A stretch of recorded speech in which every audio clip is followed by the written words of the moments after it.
Welcome to Season 4 of WWTube. We'll be playing Anniversary Edition again, this time using the 42 setup. And we're using quite a number of house rules in this game, which I'm going to very briefly go over.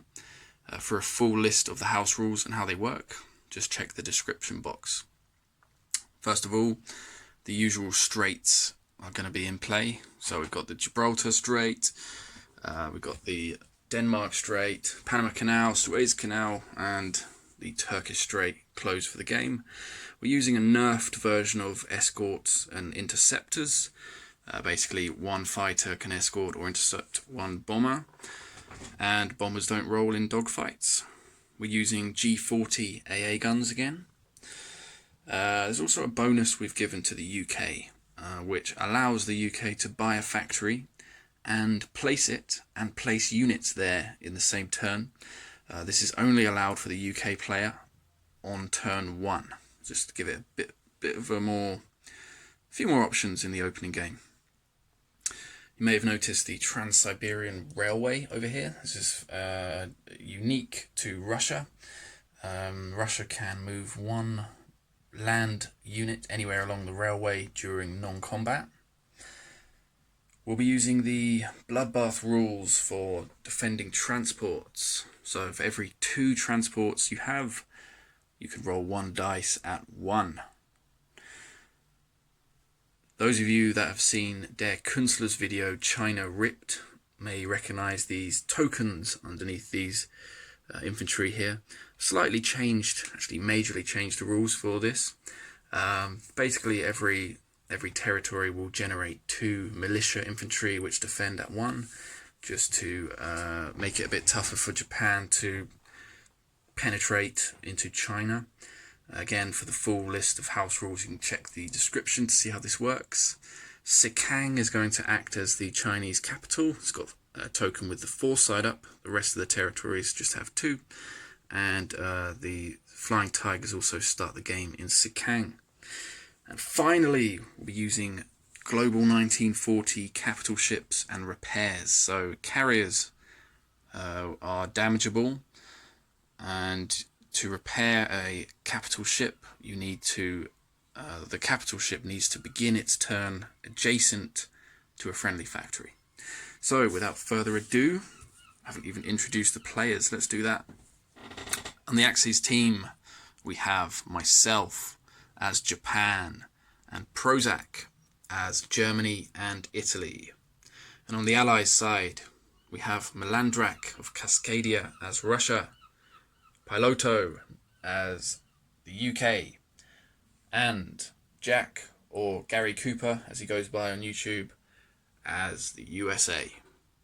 So without further ado, purchases will be 2 transports and 1 factory at the total cost of 29 IPCs, saving 2 IPCs for the next round. Combat. There will be 4 combat moves. First of all, there'll be an attack in Sea Zone 35. The battleship and aircraft carrier will be moving in to attack the British fleet, consisting of 1 carrier with 1 fighter, 1 destroyer and 1 transport. This actually, I don't need that. This is just to indicate that the fighters have 3 movement left, although they'll probably end up landing on the carrier, so I don't need that anyways. Second combat move is going to be over here in Sea Zone 53. We're going to have 1 sub moving in from Sea Zone 46, 1 destroyer moving in from the Caroline Islands Sea Zone 51, 1 fighter moving in from Sea Zone 51 off the carrier. We'll have 3 movement left. We'll also have 1 cruiser coming in from Sea Zone 50. And finally, we've got 1 bomber coming in from Japan. 1, 2, 3, and 4. We'll have 2 movement left. Next battle. The next 2 battles are both going to be in China. First of all, we've got a battle in Fukien, 1 infantry from Kwang Tung, 2 infantry from French Indochina Thailand, and 1 fighter from Formosa moving into Fukien. And finally, the last battle, we've got 1 fighter in French Indochina. It's going to move 1, 2, and 3. We'll have 1 movement left, plus 3 infantry from Kiangsu, 1 fighter from Manchuria, movement of 1, and 1 fighter from Japan. 1, 2, and 3. We'll also have 1 movement left at the end of the battle. So let's go ahead and resolve these combats. Starting out with the battle for Sea Zone 35. Now, for those of you that don't know how my hit dice work, basically we've got 4 different colours which represent the different hit values. We have green at 1, blue at 2, yellow at 3, and red at 4. So in this case I'm going to roll, we have 1 at 1, so I'll have 1 green. I have 2 yellows, 2 at 3, and 1 red for the battleship, 1 at 4.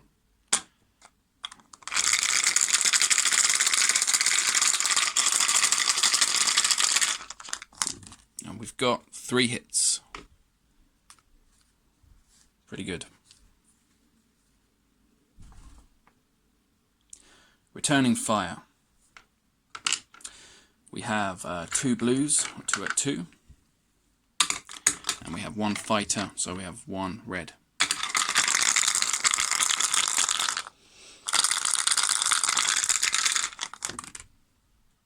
We got 2 hits. Right, so after the first round, we have 1. Let's do the first round of casualties. We have 1 fighter lost, and the battleship has been damaged. And for the UK, we have a damaged carrier.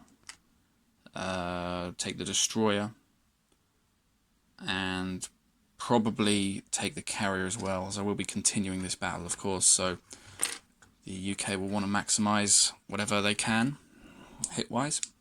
So let's continue once again with 1 at 1, 1 at 3, and 1 at 4.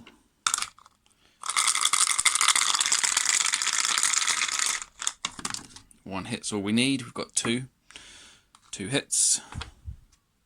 And now the UK fighter will have a chance to, well, it will damage my carrier, if anything. Let's see, can he damage it? Yes. Okay, so the UK fighter is down, including the transport, which is an auto kill, and the carrier will be damaged. And that battle is over, so I'll put these back onto Sea Zone 35. And let's continue with the next one. We got the battle for Sea Zone 53.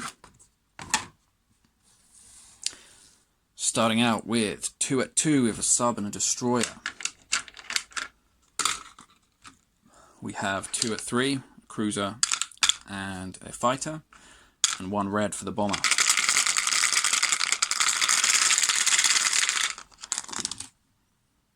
And a measly 1 hit. Returning fire, we've got 2 blues and a red.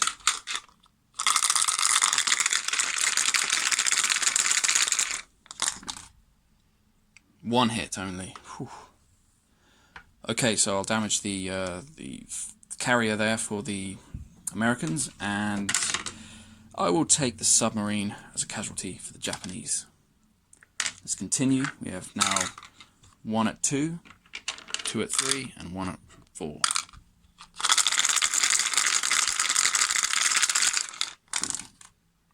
Another just 1 hit. That sucks. What's my bomber doing? 2 misses with the bomber. Never mind. Let's do the counter attack here. We've got 2 at 2 and 1 at 4. 1 hit only. Okay. Right. So the next casualty for the Americans will be the destroyer, and for me it will also be the destroyer. So we'll continue once again. Now this time we've only got 2 at 3 and 1 at 4.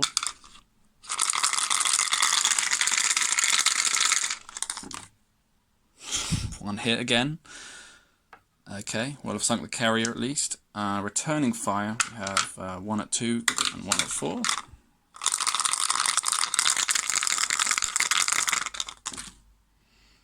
We have one hit.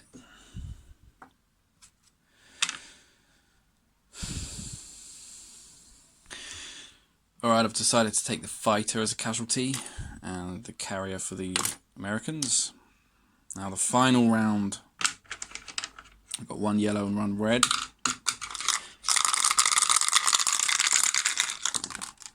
We have one hit, thankfully.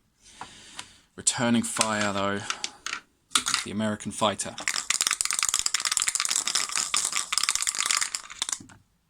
Oh, I'm so pleased about that, but unlucky, my friend. So one fighter is down, and left in C zone 53, one cruiser and one bomber. Okay, I'll set up these two battles and we shall continue. Okay, this time starting out with the battle for Fukien, and of course 2 Chinese militia infantry will be rising up to aid in the defense here. So we have 3 Japanese infantry, so 3 greens, 3 at 1, and 1 fighter.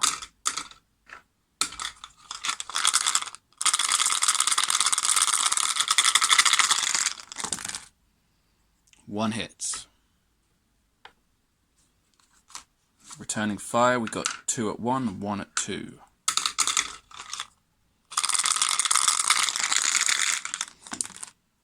One hit also. 1 for 1, so I'll take a militia and I'll take regular infantry for the Japanese. Now I've got 2 greens and a yellow.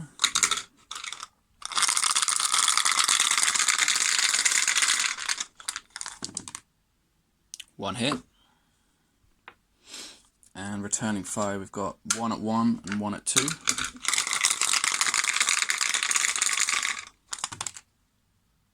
One hit. They won't give up so easy. So another Japanese infantry is down, and the other militia is down. Now, come on, 1 hit. No hits for the Japanese. Chinese return fire at 2 or less. No hit. We will continue. Once again, 1 at 1 and 1 at 3. 1 hit is all we need. We have 1 hit. Now, can we capture Fukien, or will we be denied? Let's find out. Returning fire, 1 Chinese infantry at 2 or less. It's a miss. Fukien has been captured.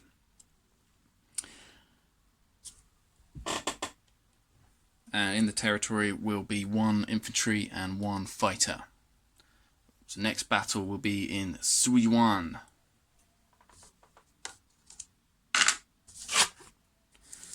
Where we have 3 Japanese infantry and 3 fighters up against 2 regular Chinese infantry and 2 militia infantry. So we've got 3 at 1 and 3 at 3.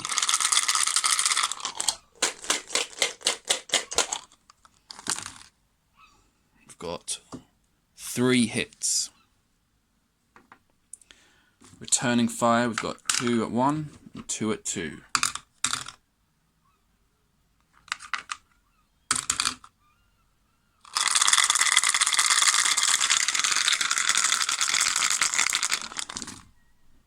Ooh, nasty. We've got 2 hits. So 2 militia out and 1 regular at the cost of 2 Japanese infantry. Now, final round of combat with a bit of luck. We've got 1 Japanese infantry at 1 and 3 Japanese fighters. We only need 1 hit.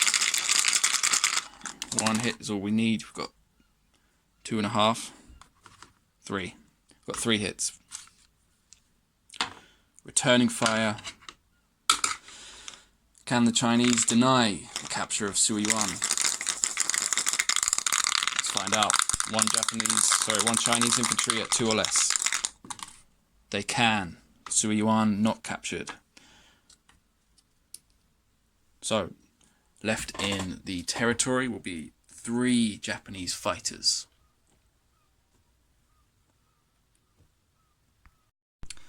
Okay, so after my combat moves, I've only managed to capture Fukien. So Japan will go up to 32 IPCs. Non-combat. So the fighter cannot land on this carrier after all, so instead he's going to land in French Indochina, Thailand. We have a fighter in Fukien that needs to land also. It's got 2 left, so he's going to go 1-2, land on the carrier, which is going to move, bad camera work. So the fighter's going to move 1-2 into sea zone 60 to rendezvous with the carrier and the battleship. So the battleship from sea zone 62 and the carrier from sea zone 51. Okay. The bomber is going to land in the Caroline Islands.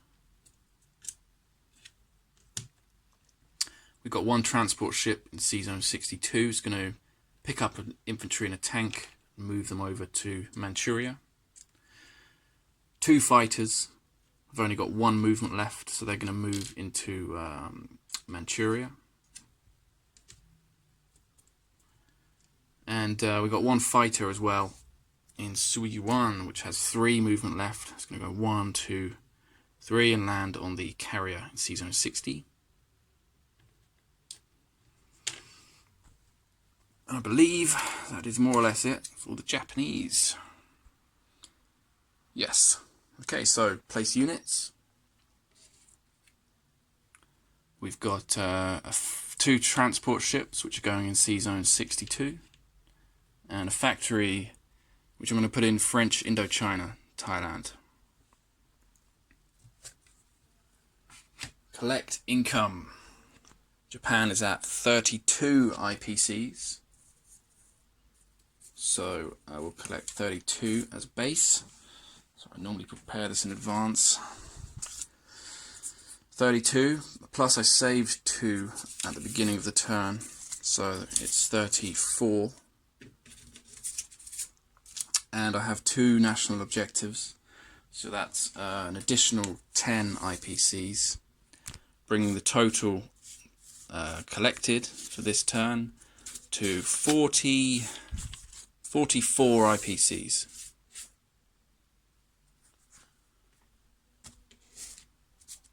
Quick recap of the board. Sea Zone 35, we've got a battleship and a carrier, both damaged. Burma, we've got 1 infantry. East Indies, 1 infantry. Borneo, 1 infantry. French Indochina, we've got 1 fighter and a factory. Fukien, 1 infantry. Manchuria, we've got 3 infantry, a tank and 2 fighters. Sea Zone 62, we've got 3 transports. Japan, 3 infantry and an artillery with 1 AA gun. Philippines, 2 infantry. Borneo, if I haven't said it already, 1 infantry. New Guinea, 1 infantry. Solomon Islands, 1 infantry.